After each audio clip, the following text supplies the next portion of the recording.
સત્તાધારી હાઈવે પાસે વિચિત્ર અકસ્માત થયો। અમદાવાદ તરફ જતા ટ્રેલરને અકસ્માત નડ્યો છે।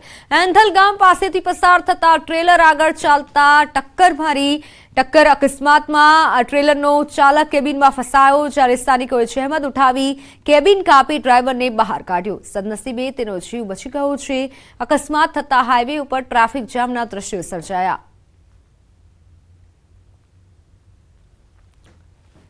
સુરતમાં નવી સિવિલ હોસ્પિટલમાં ફરી તંત્રની બેદરકારી સામે આવી છે। વૃદ્ધ મહિલા દર્દી સ્ટ્રેચર પરથી પડી ગયા।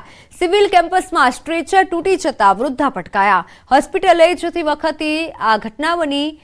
કાટખાયેલા સ્ટ્રેચરને કાપડથી બાંધવામાં આવ્યું હતું। તૂટેલું અને કાટખાયેલું સ્ટ્રેચરના કારણે મહિલા રોડ વચ્ચે પડી ગયા। પરિવારના સભ્યો સ્ટ્રેચર પર તેને લઈ હોસ્પિટલ જઈ રહ્યા હતા અને તે વખતે હોસ્પિટલ સ્ટાફના કોઈ વ્યક્તિ પણ તેમની સાથે નહોતા।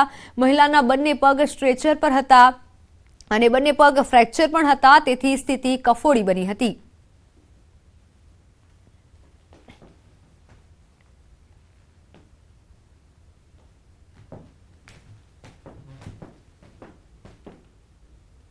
તો હવે વાત ગાડીઓ કસાયોની।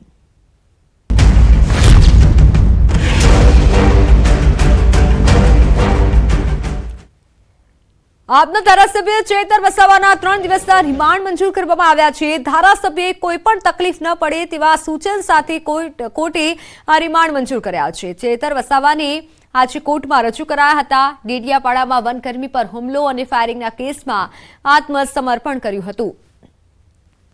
1 મહિના બાદ ચેતર વસાવાએ આત્મસમર્પણ કર્યું છે। પોલીસે ચેતર વસાવાના 14 દિવસના રિમાન્ડની માંગ કરી હતી, જોકે કોર્ટે 3 દિવસના રિમાન્ડ આપ્યા છે।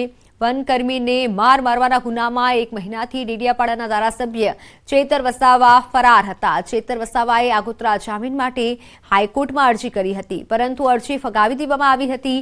જે બાદ ચેતર વસાવા પોલીસ સમક્ષ હાજર થયા હતા અને પોલીસ અને વસાવાના સમર્થકો વચ્ચે ઝપાઝપી પણ થઈ હતી।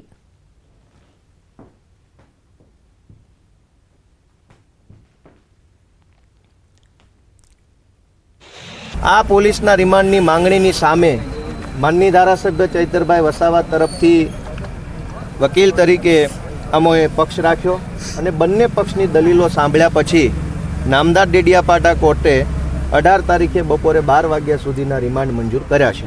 એના 1 મહિનો ને 12 દિવસ થયા હોય અને કાલે જ હાજર થયા હોય ધારાસભ્યશ્રી આઈના જે ધારાસભ્ય, એટલે એ ક્યાં હતા એ બાબતે પણ તપાસ કરવાના પોલીસ અધિકારીએ રિમાન્ડના મુદ્દામાં જણાવ્યું હોય અને એના આધારે આ તમામ મુદ્દાઓને ધ્યાને લઈ નામદાર કોર્ટે 5 આરોપીના દિન 3ના એટલે 18/12/2023 બપોર 12 વાગ્યા સુધીના રિમાન્ડ મંજૂર કર્યા છે।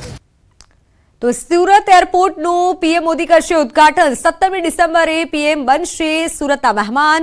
નવા ટર્મિનલ બિલ્ડિંગનું કરાશે ઉદ્ઘાટન। 2 ઇન્ટરનેશનલ ફ્લાઇટને લીલી ઝંડી આપશે। નવા ટર્મિનલ બિલ્ડિંગને બન્યા બાદ દેશના વડાપ્રધાન પ્રથમ વખત સુરત આવશે। ટર્મિનલ બિલ્ડિંગના ઉદ્ઘાટન સાથે સુરત એરપોર્ટને ઇન્ટરનેશનલ એરપોર્ટનો દરજ્જો મળે તેવી શક્યતાઓ છે।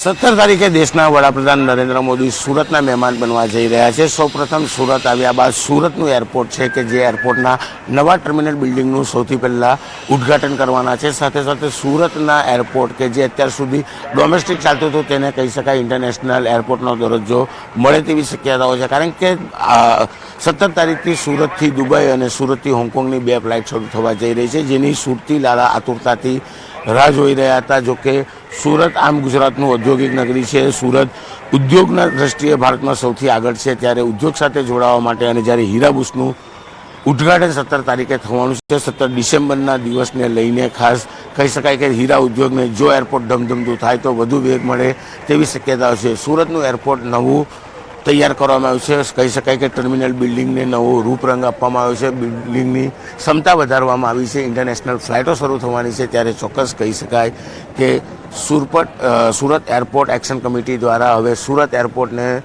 દેશના વડાપ્રધાન નરેન્દ્ર મોદી એરપોર્ટની નામ આપવા માટેની માંગ કરવામાં આવી છે। દ્રશ્ય સીધા જોઈ શકાય છે કે સુરત એરપોર્ટ પર એક સમય હતો કે એક ફ્લાઇટ નથી, પણ ધીરે ધીરે જે રીતે ફ્લાઇટની સંખ્યા વધી છે અને હવે કહી શકાય કે એક ઇન્ટરનેશનલ ફ્લાઇટ બાદ હવે 2 ઇન્ટરનેશનલ ફ્લાઇટો 17 તારીખથી મળવાની છે. એટલે કે નવી ફ્લાઇટના કહી શકાય કે ગ્રીન ઝંડી સાથે ટર્મિનલ બિલ્ડિંગનું પણ ઉદ્ઘાટન દેશના વડાપ્રધાન કરવાના છે. તમામ તૈયારીઓ અને આખરી ઓપ આપી દેવામાં આવ્યો છે. ત્યારે કહી શકાય કે આ જ એરપોર્ટ સુરતની વિકાસ કદાચ ભારતમાં સૌથી ઝડપી થાય છે, પણ જ્યારે એરપોર્ટ ફરતી ધમધમતું થશે, ઇન્ટરનેશનલ ફ્લાઇટો મળશે, તો સુરતનો વિકાસ 10 નહીં પણ 100 ગણી ગતિથી આગળ વધે તેવી શક્યતાઓ પણ દેખાઈ રહી છે. કેમેરામેન ભરત બ્રહ્મભટ્ટ સાથે કીર્તેશ પટેલ, ન્યૂઝ 18 ગુજરાતી, સુરત.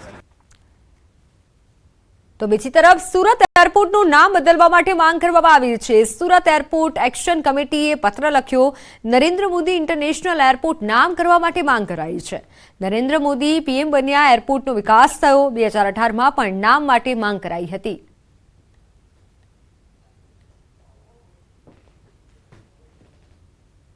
અઢારમાં પણ આવી રીતે પત્ર લખીને અમે માંગણી કરવામાં આવેલા હતા.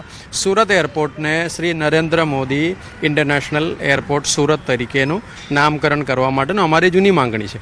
કારણ કે હાલમાં અત્યારે જે કંઈ વિકાસ જે થયું છે એ વડાપ્રધાન નરેન્દ્ર મોદી સેન્ટ્રલમાં આવ્યા પછી જે વિકાસ થયું છે, અને એના પહેલાંનો જે કંઈ આપણે ફ્લાઇટોનું સરખામણી કરવા જાય તો બહુ ઓછી હતી. એની જગ્યાએ અત્યારે તો ઘણા બધા મલ્ટિપલમાં અત્યારે ફ્લાઇટો ચાલુ થયું છે.